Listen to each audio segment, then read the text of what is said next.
Hey you guys, welcome back to our channel, the number one place for people who love design, art and all things creative. My name is Laszlo and I do graphic design and illustration. In this video we are going to continue our little vlogmas series. We have been extremely busy pushing out Christmas related content on this channel, so today I thought let's do something fun. Let's sit back to the drawing table so I can show you how to design a Christmas logo. As we all know, Christmas is the most wonderful time of the year, but if you're a content creator, you know that the clock is very much against you. Having to prep everything for Christmas related videos way before Christmas can be quite stressful. So today's video and the design that I did for it is supposed to be a bit more on the chill side. Or so I thought.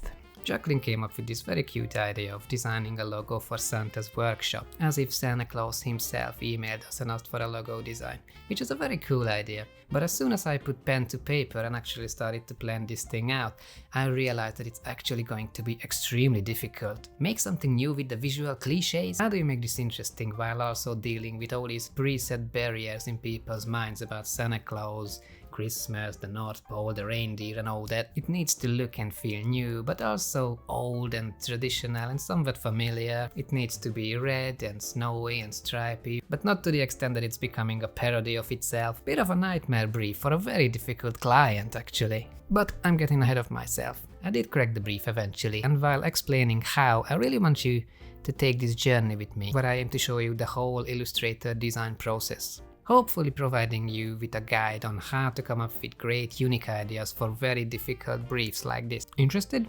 Let's jump in.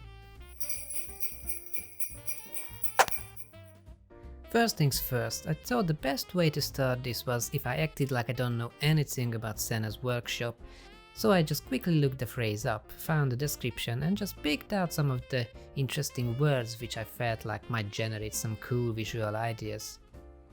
You can call this word mapping, word association, although I didn't dwell on this too much. 5-6 words felt like enough to start for me. Then I took my words and looked them up in an image search, just so I know what are the most direct visuals which people will associate the words with. I like using Pinterest for this kind of stuff. I always get more exciting results here than a simple Google search.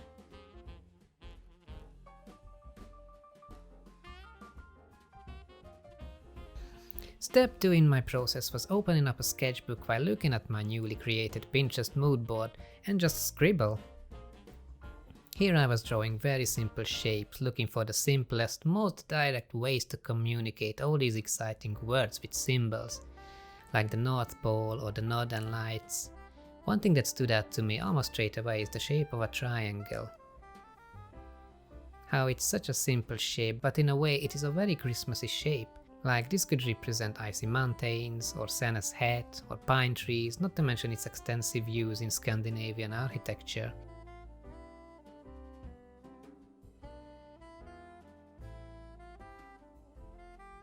At this point I opened up Adobe Illustrator as well to play with some digital ideas.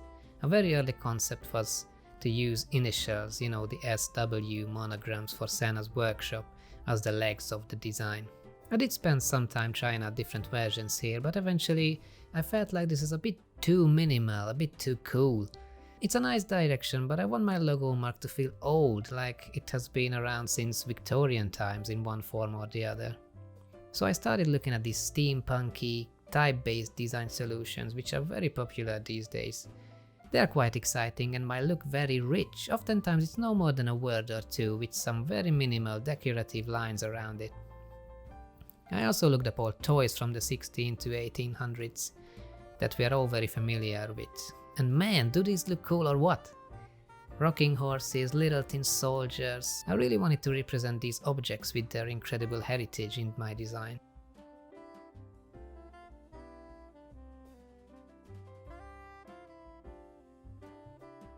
Here I did run into a little creative crossroad. I like the simplicity and the effortlessly cool nature of the monogram, but I also really wanted to draw out something figurative and visually exciting. These two directions are pretty much polar opposites of each other, so for a while I wasn't really sure how this is going to work. Then it came to me. Figurative, simple, heritage, evergreen, just like a coat of arms. Heraldry really was the key to match all these different ideas in my head together and make a coherent design that makes sense. So I basically thought, let's draw up Santa's coat of arms. What would that look like? Obviously it needs to have some reindeer on it. Then I thought horses are often present in these designs, so how cool would it be to have a rocking horse toy represented? I could use my triangle as the basic shape that holds everything together, and in the middle I can play with typography to actually spell out the word Santa's workshop. Awesome! So once I had a solid concept to build this thing up on, it was a fairly easy ride in Illustrator to make this into a reality. Horses and animals represented this way are actually much simpler to design than you would think. Try it sometime. Most of the time I just made angular shapes with my pen tool, then I went back to different points with the direct selection tool to make some nice curves here and there. As you can see, I am also a big fan of dragging and dropping other designers' works onto my artboard, not to copy, but study them and try to understand how they must have built their designs. This can be a great help if you have never done stuff like this before. In an older video I have redesigned the Ferrari logo, which was quite similar to this figure, so for me this design style came somewhat easier. Like most coat of arms, I knew that my animals on the side will be the two main elements that will basically hold the design together, and then later on I filled up all these little gaps with more artwork. I drew out a jack-in-the-box as well as this little train. Again, nothing very advanced here. All these designs, like most great designs, are based on very simple shapes, rectangles and squares, which I combined together with the shape builder tool. Once I was somewhat happy with the line work, I moved on to colors. Usually I tend to stick with very simple color palettes, you know that less is more rule, but then I thought, come on, it's Christmas. And as we all know, the normal rules don't apply during Christmas, so I figured more is more. It has to feel indulgent and rich and bright. For inspiration here, I went back to my earlier steampunk direction and tried to build up a color palette based on these designs, but I just called the cigar box look. It's very cool and dark and calm and collected, but eventually it felt a little bit too cool, a bit too masculine, so there was no other way. I had to bring in some red. And gold as well while we are at it. I mean, what else?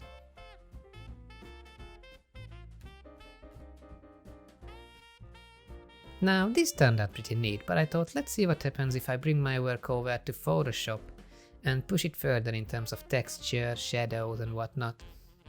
So here you can see I added some edgy embossing to the type to make it look old, and started adding some heavier shading to my different elements.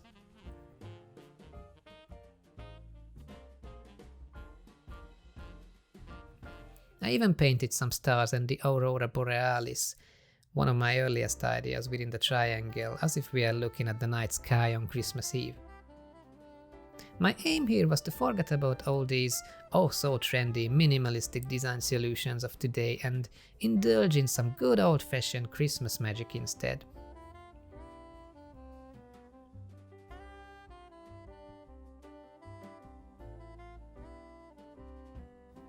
As you can see, eventually I made a new, huge Illustrator file with multiple artboards to try out some different color variations. I feel like the design is strong, but a good logo mark needs to be scalable, so I have created these simplified, line work based versions without the color fills, as well as a set of hybrid versions where you can see some things filled in with solid colors, but only on the most important elements.